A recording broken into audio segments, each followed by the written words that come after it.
是二战时期极为罕见的一幕。儒雅的德国军官来到了法国农民家借住，他脱帽致敬时身姿笔直，眼神中透着对屋内之人的尊重。然而迎接他的却是祖孙俩冷漠的眼神与刻意保持的距离，他们的心中满是对侵略者的抵触与愤懑。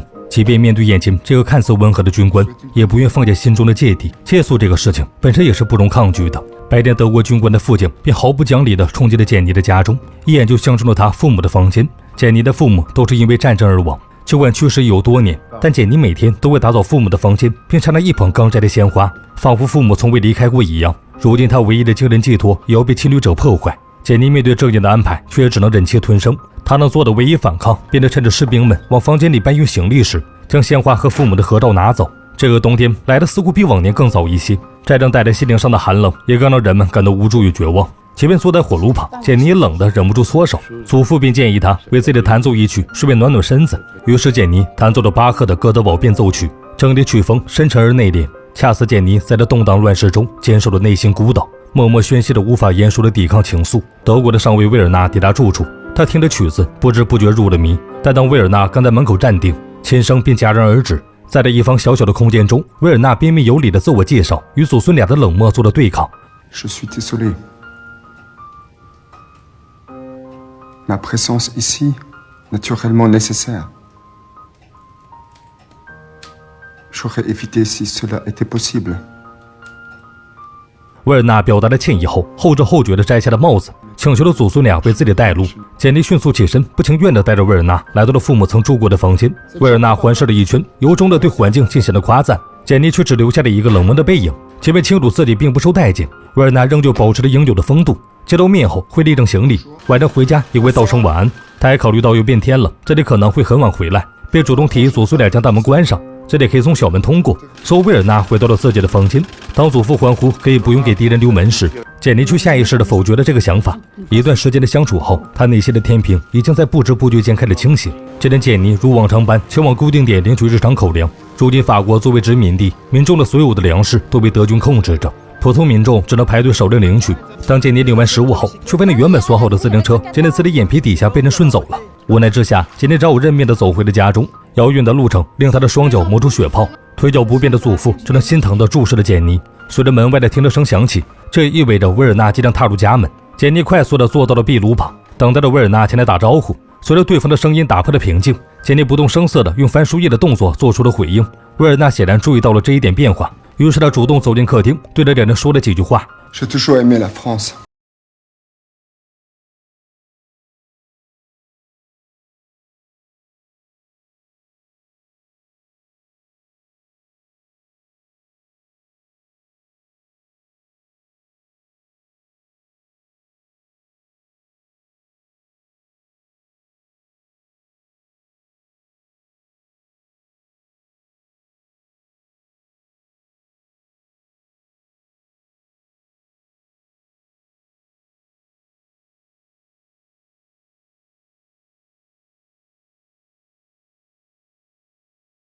的肺腑之言后，便转身回到了房间中。简妮和祖父知晓了他的丧父之痛后，内心深处难免有所触动。战争无差别的带来伤痛与死亡，无论是侵略者还是被侵略方，都无法在战争的巨轮下讨到好处。接下来的日子里，简妮由于自行车被偷走，只能徒步去上门授课，因此脚上新伤叠旧伤，他疼得实在走不动路时，威尔纳的车刚好路过，他主动叫停了司机，随后主动邀请简妮坐上顺风车。然而当威尔纳绅士地打开门时，简妮却径直地朝前走着，无情地与威尔纳擦肩而过。哪怕痛到每步走的像踩在刀子上一样，他无法跨越民族仇恨的鸿沟去接受这种友好。威尔纳识趣地重新坐上了车，离别时仍旧礼貌性地挥了挥手。简妮见车的走远，立刻泄的气般跌落在了地上。好在接下来的一段路程中，简妮遇到了开车的表哥，他这一次毫不犹豫地上了车。一路上心怀不轨的表哥故意挤着简妮占尽便宜，一到家门口，简妮便迅速地与表哥拉开了距离。果然人与人之间最怕对比，在表哥猥琐行为的衬托下，威尔纳的含金量还在上升。于是简妮开始期待着夜晚的降临。他已经习惯了威尔纳在睡前说一声晚安，可今天威尔纳表现得十分奇怪，他竟然直接回到了房间中。简妮莫名感到一阵失落，好在这个感觉并没有持续很久。没过一会儿，威尔纳穿着便装下了楼，他敲响客厅房门时，礼貌地请求了一桶烤火取暖。威尔纳见祖孙俩虽然没有回应，但也没有之前表现得那么抗拒后，便主动走到了壁炉前，感受了久违的温暖。一时间，威尔纳想起了自己德国的家，简妮忍不住偷看他的背影，用眼神丈量了两人的距离。然而在维尔纳起身时，他的注视迅速抽离。只见维尔纳来到了书架旁，一口气说出了众多法国作家的名字。显然他之前对法切兰的喜爱并不是随口说说。接着维尔纳来到了钢琴前，表达了对巴赫前奏曲的喜爱。很显然两人初见时，简妮的弹奏给维尔纳留下了深刻的印象，但他如今迟迟不肯弹奏，也不愿与敌人分享。令简妮没料到的是，他竟然遇到了知音。维尔纳在这讲述起了自己的事情。Je ne crois pas, vous l'avoir dit, mais je suis musicien, moi aussi. Compositeur. Certains sont dans l'armée par la vocation. Chez nous, c'est un peu la tradition familiale. Nous n'avons pas vraiment le choix. 维尔纳此言使简妮意识到，他也同样被战争裹挟，仇恨之心有了松动。但在国家仇恨面前，个人感情就显得微不足道。之后发生了一件事，让简妮意识到维尔纳的性格底色本就善良。维尔纳路过邻居家时，发现有孩子摔倒在地，他立刻要求司机停车，最后亲手抱起受伤的孩子，将他送到了邻居家中。这一幕被简妮尽收了眼底。如此善良的维尔纳，根本无法让他和侵略者画上等号。简妮愈发对维尔纳产生了探索的欲望，于是他找到了邻居家的男孩皮尔，想要回味维尔纳说过的每一句话。临近夜晚，简妮会习惯性地望向门口，如果维尔纳回来的晚了，他会不由得担心。但是当维尔纳抵达时，简妮就会立刻别扭地看起了书，心中也被羞涩与紧张填满。维尔纳的一句晚上好，却胜似千万句情话，如同徐徐的海风在平静的海面上激起波涛，少女的心因此久久难以平静。维尔纳蹲在火炉旁取暖，明明在触手可及的位置，但两人都清楚，他们之间隔绝了一道不可跨越的鸿沟。Fais bon ici.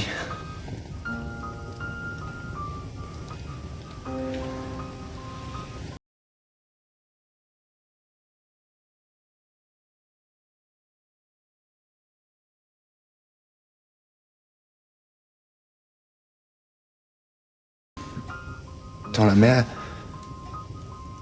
c'est son silence. Je ne parle pas de Brandon, les ressacs.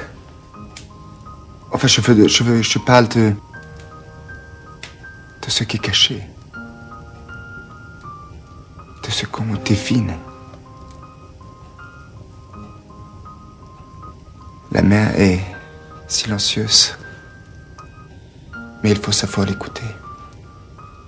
维尔纳好像在诉说着对平静海面的喜欢，但他的话语却忍不住让人联想到身旁这位拥有着蓝色眼眸的姑娘。她沉静内敛的性格下，藏着同样一颗悸动的心。祖父的双眼在两人之间来回逡巡，仿佛已经洞察一切。好在维尔纳说完后，便识趣地转身上楼，离开前仍旧没有忘记说声晚安。简妮却不受控制地任用泪水模糊双眼。Pourquoi me regardez-vous comme ça? Tu mettras la bûche de côté avant de monter, afin qu'elle ne brûle pas pour rien. 祖父并没有回答这个本就没有意义的问题，可这少女的心却彻底乱了。但很快简妮又清醒了过来，她的学生因为身份特殊，连夜和父母逃离了此地，只留下了一辆自行车。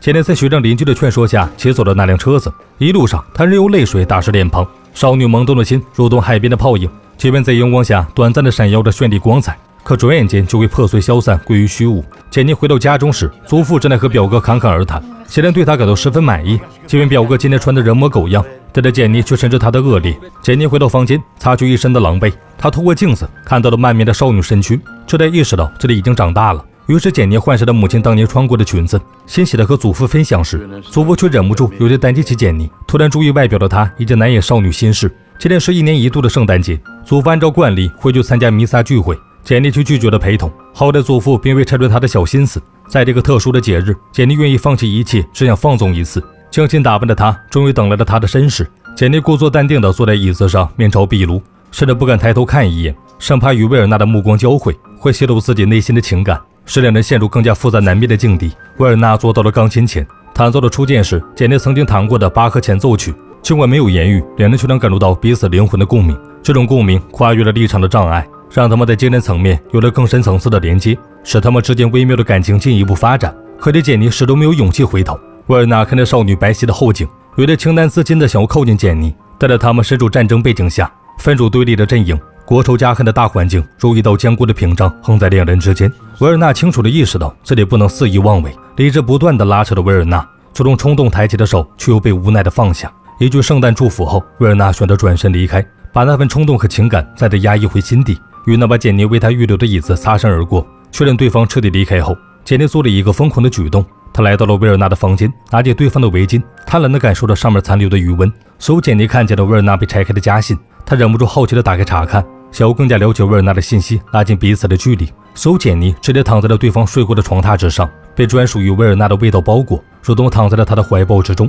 简妮贪婪地抱着枕头入眠，直到听见屋外传来的停车声，她才如梦初醒地逃离了这里。简妮原本以为自己将其塞回去就能够掩人耳目，可是她匆忙关门时带来的一阵风将那封家信吹到了地上。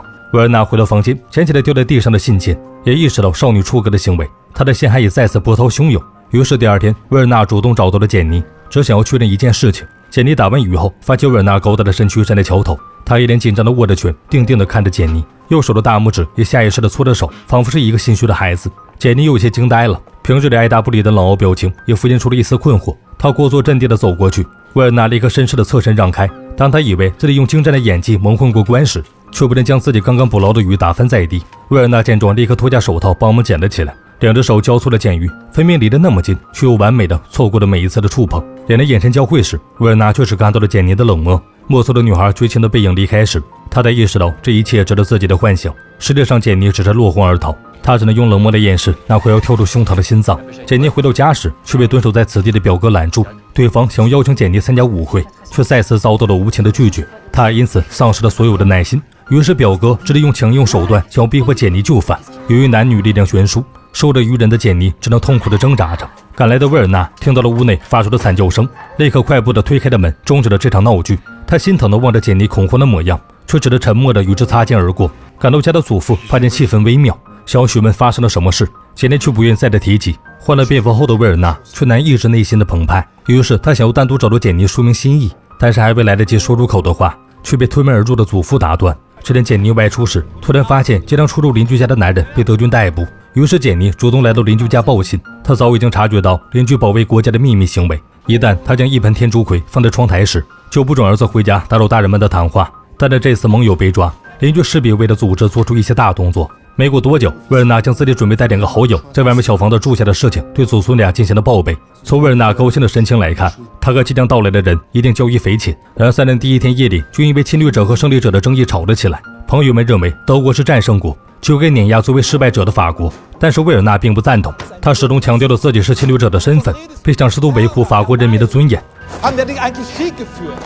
Frankreich ist besiegt, mein Freund, und wir sind die Sieger. Verhalten wir uns dementsprechend mit Stolz und mit Ehre. Aber gerade die Ehre, bedeutet das nicht für die Sieger, andere Völker nicht zu demütigen? 但很为朋友并因为这些疯狂的言语对维尔纳进行了抨击。听到他们争吵的简妮被维尔纳的话也惊到了。简妮意识到维尔纳并不是纯粹的侵略者，心也抑制不住的在这狂跳起来。但家国仇恨却不会因此彻底消弭，邻居也终于要有大动作了。在这之前，对方主动找到简妮，将孩子托付给了他照顾，简妮却整夜都睡不好觉。她担心邻居会对维尔纳不利，果然深夜之中，爱国者们便开始行动了。邻居的丈夫将炸弹绑在了维尔纳专车的车底。简妮意识到维尔纳今天有生命危险时，立刻不管不顾地跑到了楼上，想要敲响他的房门进行预警。但在到了门前却又停了下来，一边是国仇家恨，一边是少女情怀，孰轻孰重，简妮很快便做出了抉择。但是她却因为这个决定而难以入眠。于是简妮守在窗边度过了煎熬的一夜，直到被窗外的德军交谈声惊醒。简妮再次被恐慌感充斥心头，心里即将发生的恐怖事情，她再次陷入了两难境地。直到维尔纳下楼的声音传来，简妮做出了一个大胆的决定，她迅速坐到了钢琴前，弹奏起了那首巴赫的前奏曲。即将走出大门的维尔纳听到铃声响起时，果不其然顿住了脚步。维尔纳感到十分诧异，女儿自从他入住后便不曾分享自己的琴声，如今却突然弹奏，难道是在回应两人之间的感情吗？维尔纳一边沉浸式听着弹奏，一边探究着看着女孩紧张的神情。一曲弹奏结束后，维尔纳听着门外剧烈的爆炸声，才意识到简妮是在救自己。他最后深深地看了一眼女孩，匆忙地跑出了房门。然而维尔纳亲眼目睹他的挚友和副官因为这场爆炸葬身于火海，却忍不住悲从中来。简妮隔着火焰看着维尔纳的悲痛神情，悬着的心再次下坠。两人之间说不清道不明的东西太多了。韩国德军并将木偶黑手逮捕，这是简妮的邻居夫妇，谁都知道这意味着什么，就连他们的孩子皮尔也清楚后果。他不愿分离，却也只能无助地望着车的渐行渐远。简妮心痛地追上了皮尔，将他带回了家中收养。简妮不忍心看皮尔成为无父无母的孤儿，于是想再帮邻居夫妇争取一次机会。然而当简妮来到德军的占据地时，却和其他法国群众一样遭到了德军的驱赶。维尔纳一眼便在人群中看到了简妮，他无奈地看见女儿请求的眼神。身为德军的上尉，维尔纳也有难言的苦衷，最终他只能俯身坐到了车中，却又忍不住向后望去。准备离开的简妮立刻心有所感，再次扭过头去。这一次的对视，两人的眼中只有纯粹情谊。立场不同的两人，甚至连一个开始都不敢奢望。简妮回到家中，忍不住失声痛哭，祖父只能在一旁默默地陪伴着她。临近夜晚，简妮情绪稳定了下来，她坐在客厅，等待着维尔纳的到来。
也无言作别。这场爱不能言的爱情，终究要消散在战火之中。如果没有战争，他们又将是多么登对的恋人。让我们在这场电影的余韵里铭记战争的残酷，珍视和平的珍贵。全世间再无战火纷飞，再无挚爱分离。